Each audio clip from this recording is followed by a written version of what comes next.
let us discuss about relative motion in our today's lecture. What is relative motion and how it is performed or happen? We will discuss in today's lecture. Relative motion आखिरकार होता क्या है? तो इसमें हम बात करेंगे three concepts के. फर्स्ट हमारा होगा रिलेटिव डिस्प्लेसमेंट, ओके.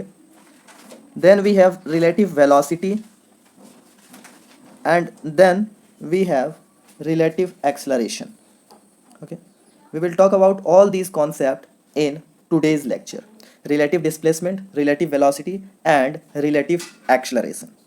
ठीक है, हम इसके शॉर्टकट्स को भी डिस्कस करेंगे अगर आपको फॉर्मूलेज नहीं पते हैं, या फिर बहुत सारे जगहों पर हम डायरेक्ट उन शॉर्टकट्स का यूज़ करके रिलेटिव डिस्प्लेसमेंट, रिलेटिव वेलोसिटी और रिलेटिव एक्सेलरेशन को फाइंड भी कर सकते हैं. सो स्टार्ट करते हैं. जैसा कि अभी तक हम लोगों ने पढ़ा कि कोई भी पार्टिकल मूव करता है with respect to a given frame of reference, है ना, given frame of a reference. अभी तक हम लोगों ने क्या पढ़ा है कि particle perform motion with respect to a given frame of reference. कोई एक फ्रेम ऑफ रेफरेंस होता है, ठीक है. गिवन फ्रेम ऑफ रेफरेंस के रिस्पेक्ट में कोई भी पार्टिकल क्या करता है, मोशन को परफॉर्म करता है, ठीक है, मोशन को परफॉर्म करता है. बट हम आज के लेक्चर में देखेंगे कि कैसे हम फ्रेम को चेंज करें तो बॉडी का मोशन कैसे डिपेंड करता है, ठीक है. जब फ्रेम को चेंज करते हैं तो कैसे डिपेंड करता है, और अगर एक से ज़्यादा फ्रेम दे दिया जाए तो हम कैसे मोशन को चूज कर पाएंगे, कैसे हम डिस्क्राइब कर पाएंगे, है ना. हम कैसे बताएं कि कौन सा फ्रेम है. फ्रेम का मतलब क्या, रेफरेंस. कहाँ से हम मोशन को मेजर कर रहे हैं. लेट अस सपोज हम बोले कि कोई पार्टिकल यहाँ है, तो इसको कहाँ से मेजरमेंट कर रहे हैं, और इस ऑरिजिन से. तो ये ऑरिजिन हमारे लिए हो गया फ्रेम ऑफ रेफरेंस, है ना. तो जब रेफरेंस को चेंज करेंगे तो मोशन पे क्या इफेक्ट पड़ेगा, हम कैसे रेफरेंस के हेल्प से मोशन को डिस्क्राइब कर पाएंगे, इसको चलिए देखते हैं. तो यहाँ बात करेंगे, we shall talk about that the frame of reference, है ना. जो हमारा फ्रेम ऑफ रेफरेंस है, frame of reference can be chosen according to the convenience, है ना, या फिर अकॉर्डिंग टू आवर कन्वीनियंस. हम जो चाहें उस फ्रेम को कंसीडर कर सकते हैं और उसके रिस्पेक्ट में अपने मोशन को डिस्क्राइब कर सकते हैं. नो डाउट हमारा हर बार कॉन्सेप्ट सही लगेगा, बस कॉन्सेप्ट सही होना चाहिए. हम किसी भी रेफरेंस को हम लोग चूज कर सकते हैं according to the convenience of problem, हम बोल सकते हैं, है ना, कि प्रॉब्लम कैसा दिया हुआ है, उसमें किस फ्रेम को लें तो सॉल्व होगा आसानी से, ठीक है. चलिए नेक्स्ट हम बात कर लेते हैं क्या, कि डिस्प्लेसमेंट, है ना. डिस्प्लेसमेंट जिसको हम यहाँ आर वेक्टर से डिनोट करने वाले हैं, वेलोसिटी जिसको हम यहाँ वी वेक्टर से डिनोट करने वाले हैं, एंड एक्सलरेशन. ये डिपेंड करेगा कि हमने कौन सा फ्रेम को चूज किया है ना. Depend upon the frame chosen, है ना. किसी भी पार्टिकल का डिस्प्लेसमेंट, किसी पार्टिकल का वेलोसिटी, किसी पार्टिकल का एक्सलरेशन डिपेंड करेगा कि हम किस पॉइंट से मोशन को मेजर कर रहे हैं, कहाँ से हम मोशन को ले रहे हैं, ठीक है. तो चलिए एक एक करके डिस्कस करते हैं. जैसे हम यहाँ दो फ्रेम को कंसीडर कर लेते हैं, ठीक है. Let us consider two frame. Let us see this is our one frame and let us see this is we have another frame. Let us name it as O and this O dash. Okay, हम इस दो frame को इस तरीके से naming कर देते हैं. लेट अस सपोज हमारा जो पार्टिकल है वो पार्टिकल कहीं यहाँ पर है, ठीक है.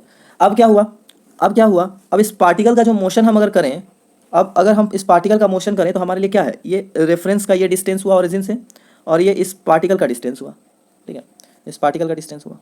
और लेट अस सी इसको थोड़े और हम अरेंज करते हैं, ठीक है. देखिए लेट अस सपोज हमने बोला वी हैव दिस, ओके, और पार्टिकल हमारा यहाँ है. अब हम क्या करते हैं, लेट अस सपोज इसका ये डिस्टेंस है, let us suppose this is O dash and this is O, और इस पार्टिकल का यहाँ से डिस्टेंस ये रहा, एंड इस रेफरेंस से इस पार्टिकल का डिस्टेंस ये रहा. Late us suppose this is particle P moving in this direction, है ना, इस डायरेक्शन में ये मूव कर रहा है. इसका हमने क्या किया, रेफरेंस के रिस्पेक्ट में हमने इसके पोजीशन को डिफाइन करना चाहा. लेट अस सपोज दिस और दिस, ठीक है. ये हमारा फ्रेम एस है और हम इसको मान लेते हैं, ये जो फ्रेम ऑफ रेफरेंस है इसको मान लेते हैं एस डैश, ठीक है. Let us suppose this is x axis, तो हम इसको एक्स डैश ले लेते हैं. दिस इज वाई, तो हम इसे वाई डैश ले लेते हैं. अब हमको क्या करना है, इस पार्टिकल पी का डिस्प्लेसमेंट, वेलोसिटी और एक्सलरेशन को बताना है दूसरे के रिस्पेक्ट में, ठीक है. तो हमने यहाँ पर क्या बोला, हम यहाँ दो फ्रेम्स को कंसिडर करते हैं, है ना. तो बोलेंगे we have two frames, we have two frames, namely namely S and S dash, ठीक है, and let particle P is observed, particle P is observed from both the frame, from both the frame, ठीक है। हमने दो particles लिए और दो particles में हम दोनों को क्या कर रहे हैं, दोनों फ्रेम से मेजर करना चाह रहे हैं जो S और S डैश लिया है, ठीक है। हम लोग ऐसा भी बोल सकते हैं, लेट अस सपोज, ठीक है, let us suppose that one frame is moving with respect to another frame. हम ये भी बोल सकते हैं कि एक फ्रेम दूसरे फ्रेम के रिस्पेक्ट में मूव कर रहा है, एक फ्रेम दूसरे फ्रेम के रिस्पेक्ट में मूव कर रहा है। तो हम कैसे डिफाइन करें, देखिएगा ध्यान से। सबसे पहले हम पोजीशन का बात करते हैं या फिर डिस्प्लेसमेंट का बात करते हैं। पोजीशन या फिर डिस्प्लेसमेंट, पोजीशन या फिर डिस्प्लेसमेंट। लेट अस सी, हम ग्राफ कुछ ड्रॉ करते हैं ना। Late us suppose this is our one of the graph, और ये क्या है, बॉडी के मोशन का, ठीक है, हम बोल रहे हैं कि ये क्या है, बॉडी के मोशन का एक कर्व है। Let us suppose this is the starting point of motion, है ना। Late us suppose this is starting point of motion and this is final point of motion. हम अगर इन दोनों को ज्वाइन करें तो ये रहा हमारा, देखिए, डिस्प्लेसमेंट। लेट अस सपोज हम इसको आर बोल दिए और इसको आर डैश बोल दिए। ये जो यहाँ से एक स्ट्रेट लाइन बनेगा, ठीक है, straight line joining these two points, straight line joining these two points, हम इसको बोल रहे हैं डेल आर। डेल आर मतलब change in position with respect to this point. इसी तरीके से हम दूसरे के लिए भी कर सकते हैं।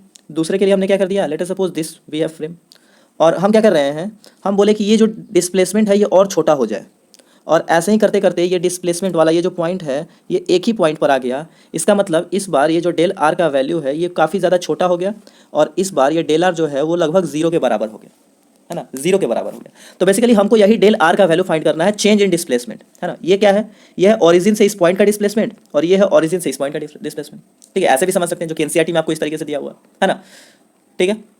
इसी तरीके से अगर हम डिस्प्लेसमेंट को डिफाइन करना चाहें तो देखिएगा, हम अपने पहले वाले डायग्राम के थ्रू, इसके थ्रू हम लोग समझने की कोशिश करेंगे यहाँ पर। तो आइए एक एक करके देखते हैं डिस्प्लेसमेंट, ठीक है। तो बोलेंगे पोजीशन वेक्टर। देखिए, डिस्प्लेसमेंट को हम कई बार पोजीशन वेक्टर भी बोलते हैं, है ना।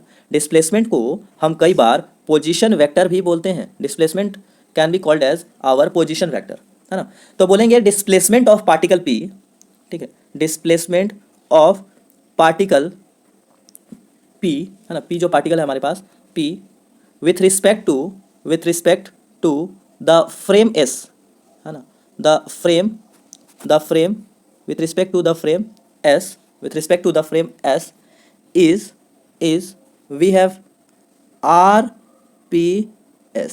हम इसको मान लिया displacement of particle P with respect to S। हम इसको ऐसे पढ़ते हैं, R का मतलब क्या हुआ, R का मतलब डिस्प्लेसमेंट, है ना। यहाँ हमने बोला है ना, देखिए ये R, ठीक है, ये R या फिर डेल आर जो बोलना है बोलिए, ठीक है। तो RPS कहने का मतलब displacement of particle with respect to S, ये किसका इक्वल है, ध्यान दीजिए यहाँ पर, displacement of particle P, here P with respect to S, यहाँ पर O है, तो ये कितना है, O से लेकर के P तक, so it is equals to OP, it is equals to OP।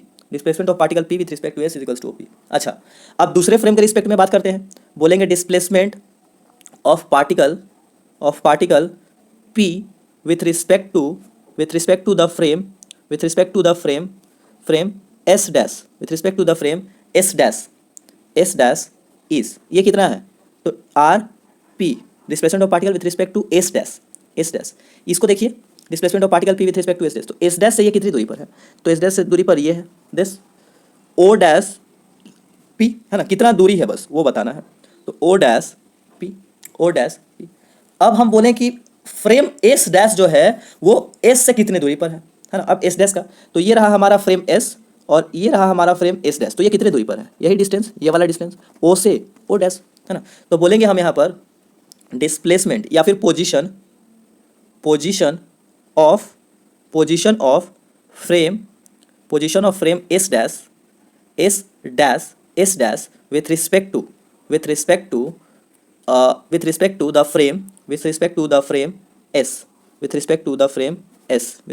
Frame S is equals to O dash. ये कितना है, O से लेकर के O डैश तक, ये बस डिस्टेंस जो है ना यहाँ पर दो पॉइंट्स के बीच का, उसी को हम बोल रहे हैं डिस्प्लेसमेंट, ठीक है, O डैश। हम इसी चीज़ को क्या बोल सकते हैं, हम यहीं से बोल सकते हैं displacement of particle P with respect to S is equals to displacement of, या फिर O dash is equals to O dash plus O dash P, है ना, बोल सकते हैं क्या, ध्यान दीजिए यहाँ पर डिस्प्लेसमेंट ऑफ ओपी, ओ से लेकर के इस पॉइंट से लेकर के पी तक ये कितना है, ये यहाँ से यहाँ तक प्लस यहाँ से यहाँ तक, यहाँ से यहाँ तक, तो यहाँ से यहाँ तक क्या है ओ डैश, और ये डिस्टेंस क्या है O dash P, O dash P, है ना।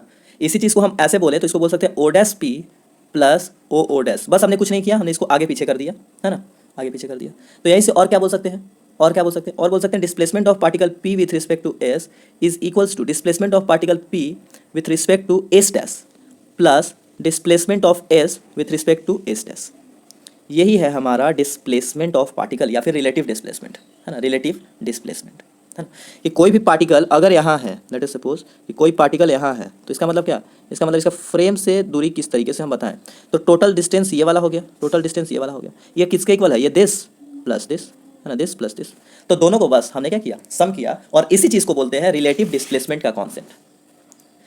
नेक्स्ट बात करते हैं relative velocity. Next we are talking about relative velocity, ठीक है, रिलेटिव वेलोसिटी। अब हम रिलेटिव वेलोसिटी के लेकर के बात करते हैं, रिलेटिव वेलोसिटी। लेट अस सी, हम बोलेंगे द पोजीशन ऑफ, है ना, द पोजीशन ऑफ पार्टिकल या फिर position of particle P with respect to S, with respect to S, ये किसके इक्वल है, ये इक्वल है position of P with respect to S dash plus position of S dash with respect to S. यही है ना, ये किसके इक्वल है, position of particle P with respect to S, S से किसके रिस्पेक्ट में, मान लेते हैं पार्टिकल यहाँ है और ये फ्रेम एस है, तो इसका डिस्टेंस का मतलब ये एस डैश, है ना, यहाँ पर एक फ्रेम है एस डैश और प्लस दिस, दोनों के इक्वल, है ना, दोनों के इक्वल, दोनों के सम के बेसिकली इक्वल। तो इसीलिए बोले position of particle P with respect to S dash, S dash से कितना दूरी है, ये वाला दूरी, ये ब्लैक वाला, और plus position of S with respect to S dash, तो ये वाला, ठीक है, position of S with respect to S dash, तो ये वाला, इन दोनों को ऐड करेंगे तभी तो हमारा टोटल ये वाला डिस्टेंस मिलेगा, रेड वाला, है ना। तो अब आते हैं, ये तो हुआ हमारा डिस्प्लेसमेंट वाला बात। अब बात करते हैं रिलेटिव वेलोसिटी। तो देखिए हम लोग जानते हैं कि जब हम डिस्प्लेसमेंट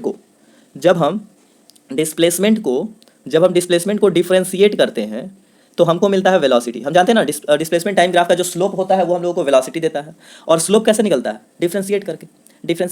तो हम क्या करते हैं, हम यहाँ इक्वेशन को डिफरेंशिएट करते हैं। इक्वेशन हमारे पास क्या था, आर पी एस, मतलब position of particle p with respect to s is equals to position of particle p with respect to s dash plus position of s dash with respect to s। ये चीज़ था, इसको हम differentiate करते हैं, इसको हम differentiate करेंगे तो बोलेंगे on differentiating above equation we get, हमको वेलोसिटी मिलेगा, है ना, वेलोसिटी मिलेगा। तो हम बोलेंगे d by D T of R P S, है ना, is equals to d by D T of R P S dash plus d by D T of R S dash S, ठीक है। इनको differentiate करते हैं तो हमको differentiate करने के बाद मिलेगा velocity of particle P with respect to S is equals to velocity of particle P with respect to S dash plus velocity of S dash with respect to S, and this is the concept of our relative velocity, और यही हमारा relative velocity का formula भी है। Now next बात करते हैं। Next हमारे पास दोनों चीज़ हैं। अब बोलेंगे on differentiating velocity we get acceleration. हम लोगों को क्या मिलता है, एक्सेलरेशन मिलता है ना। वेलोसिटी को डिफरेंशिएट करते हैं तो we get what, we get acceleration. तो यहाँ से वही बोलेंगे d by D T of V P S, मतलब velocity of particle with respect to S is equals to d by D T of velocity of particle P with respect to S dash plus d by D T of velocity of S dash with respect to S, है ना, with respect to S. इन सबको differentiate करेंगे तो यहाँ पर मिलेगा acceleration of particle p with respect to s is equals to acceleration of p with respect to s dash plus acceleration of s dash with respect to s, and this is the concept of relative acceleration. तो इस तरीके से हम particle का displacement, particle के velocity और particle के acceleration को फाइंड कर सकते हैं, नो डाउट हम फाइंड कर सकते हैं। नेक्स्ट अब हम लोग बात कर लेते हैं कुछ शॉर्टकट्स की, है ना। हम लोग रिलेटिव वेलोसिटी, रिलेटिव डिस्प्लेसमेंट्स को फाइंड कर सकते हैं, ठीक है। शॉर्टकट ये भी एक तरीके से कॉन्सेप्ट है, लेकिन हाँ आसानी से लगा सकते हैं। जैसे देखिए रिलेटिव वेलोसिटी कब हम फाइंड करते हैं, जैसे मान लेते हैं ये बॉडी है, बॉडी मान लेते हैं this is body P and this is we have Q। ये हमारे पास दो बॉडीज़ हैं और दोनों इधर मूव कर रही हैं। ये इधर मूव कर रहा है विथ रिस्पेक्ट टू वेलोसिटी, मान लेते हैं इसको VQ बोल देते हैं, और ये इस डायरेक्शन में मूव कर रहा है, इसको बोल देते हैं VP। अब इसका इधर मोशन हो रहा है तो इधर एक्सेलरेशन भी होगा, इसको बोल देते हैं AQ, विथ एक्सेलरेशन AQ से मूव कर रहा है, और ये यहाँ मूव कर रहा है विथ एक्सेलरेशन AP से, ये इसका एक्सेलरेशन हुआ, ठीक है। अच्छा, अब अगर हम बताएं कि दिस इज आवर ओरिजिन, मतलब ये हमारा रेफरेंस पॉइंट है, ठीक है, हमने इस पॉइंट को रेफरेंस पॉइंट मान लेते हैं, पॉइंट ओ, हमने इसको रेफरेंस बोल दिया। अब क्या है, इस पी पार्टिकल का डिस्टेंस एक्स है, लेट अस सपोज हम बोले यहाँ से एक्स है, इसको एक्स पी बोल देते हैं ना, एक्स पी, और इसको बोल देते हैं x Q, distance from origin, origin से ये दोनों का डिस्टेंस है। अब हमसे कोई पूछा कि फाइंड द रिलेटिव डिस्प्लेसमेंट, हम बोलेंगे क्या ये दोनों चल रहा है, तो इसका मतलब क्या, हमको बताना है कि इससे ये चल रहा है, ये आगे कैसे ऐसे दौड़ दौड़ के भाग रहा है और ये भी साथ साथ चल रहा है, तो इस आगे वाले पार्टिकल का इसके रिस्पेक्ट में कितना डिस्टेंस है, मतलब ये इससे कितना दूरी पर है। अब डिस्टेंस पता चल जाए, डिस्प्लेसमेंट पता चल जाए, तो हम फिर वेलोसिटी बता पाएंगे कि कितना रिलेटिव वेलोसिटी है, मतलब उससे कितना तेज भाग रहा है, या रिलेटिव एक्सेलरेशन मतलब उससे कितना एक्सेलरेशन ज्यादा है। बस हम इसका नहीं पता कर रहे हैं कि इसका एक्सेलरेशन कितना है, इसका डिस्टेंस कितना है, इसका वेलोसिटी कितना है, नहीं, हम बात कर रहे हैं कि पीछे वाले बॉडी से कितना है ना, कंपैरिजन, कंपैरिजन जहां करना होता है वहां यूज करते हैं हम लोग रिलेटिव डिस्प्लेसमेंट, रिलेटिव वेलोसिटी और रिलेटिव एक्सेलरेशन। तो ध्यान दीजिए, आसानी से बता देंगे, हम बोलेंगे मान लेते हैं डिस्प्लेसमेंट ऑफ पार्टिकल Q, आगे वाला Q है, विथ रिस्पेक्ट टू P, इसको बोलते हैं displacement of particle, displacement of particle Q with respect to ground minus displacement of particle P with respect to ground, है ना, ग्राउंड के रिस्पेक्ट में उसका वेलोसिटी क्या है या फिर उसका डिस्प्लेसमेंट क्या है, वही बात ये वाला XP और XQ, तो XQ माइनस XP कर देंगे, क्योंकि हम जानते हैं ये रहा ओरिजिन, यहाँ से ये इतनी दूरी पर है और ये मान लेते हैं इतनी दूरी पर है। अब टोटल ये डिस्टेंस में से हम ये डिस्टेंस को माइनस करेंगे तो यही मिलेगा ना, सेम चीज़ वही, बस हम सब्ट्रैक्ट कर देते दोनों के पोजीशन को, है ना। चलिए नेक्स्ट हमारे पास आता है relative velocity with respect to another body, है ना, रिलेटिव वेलोसिटी। तो यहाँ बोलते हैं velocity of Q with respect to P, इसको बोलेंगे क्या, velocity of Q with respect to ground minus velocity of P with respect to ground. Same चीज, ये पार्टिकल P है और ये आगे वाला पार्टिकल Q है, इसका ग्राउंड के रिस्पेक्ट में कितना वेलोसिटी, मतलब इसका ओरिजिनल वेलोसिटी कितना है। अगर इसका स्पीडोमीटर चेक करेंगे तो उसका कुछ स्पीड बताएगा ना, जैसे गाड़ी चला रहे हैं तो गाड़ी के स्पीडोमीटर में उसका स्पीड बताएगा, इसका भी स्पीड चेक कर लिया, दोनों के स्पीड को सब्ट्रैक्ट कर दो तो हो जाएगा रिलेटिव स्पीड। मान लो ये चल रहा है 50 मीटर पर सेकंड से और ये चल रहा है 30 मीटर पर सेकंड से, तो ये इससे कितना ज्यादा है, 20 मीटर पर सेकंड, 20 मीटर पर सेकंड ज्यादा है। तो बस जहां कंपैरिजन करते हैं वहां रिलेटिव वेलोसिटी का कॉन्सेप्ट यूज कर लेते हैं। Next we have relative acceleration, तो लेट अस सपोज बोले acceleration of Q with respect to P, तो इसको बोलेंगे acceleration of Q with respect to P minus acceleration of P with acceleration of Q with respect to ground itself, ground minus acceleration of P with respect to ground. Same चीज वही कि कितना acceleration आगे वाला का है, कितना acceleration पीछे वाले का है, दोनों को सब्ट्रैक्ट कर दो, हम लोगों को मिल जाएगा क्या, रिलेटिव एक्सेलरेशन, ठीक है। जैसे इसके ऊपर एक क्वेश्चन कर लें, let us suppose a car or a car is moving with let us suppose velocity 15 meter per second, okay, let us see a car is moving with velocity 15 meter per second in this direction and another car with velocity 20 meter per second moving in opposite direction। अब हमको क्या करना है, हमको velocity find करना है, तो हम बोलेंगे velocity of car B with respect to A is equals to velocity of B with respect to ground minus velocity of A with respect to ground, बस दोनों के वेलोसिटी को माइनस कीजिए। अच्छा, अब लेट अस सपोज हम ये वाला डायरेक्शन को पॉजिटिव लें तो ये वाला डायरेक्शन क्या हो जाएगा, नेगेटिव हो जाएगा, ये वाला डायरेक्शन हम पॉजिटिव ले लें तो ये वाला डायरेक्शन हमारा क्या हो जाएगा, नेगेटिव हो जाएगा।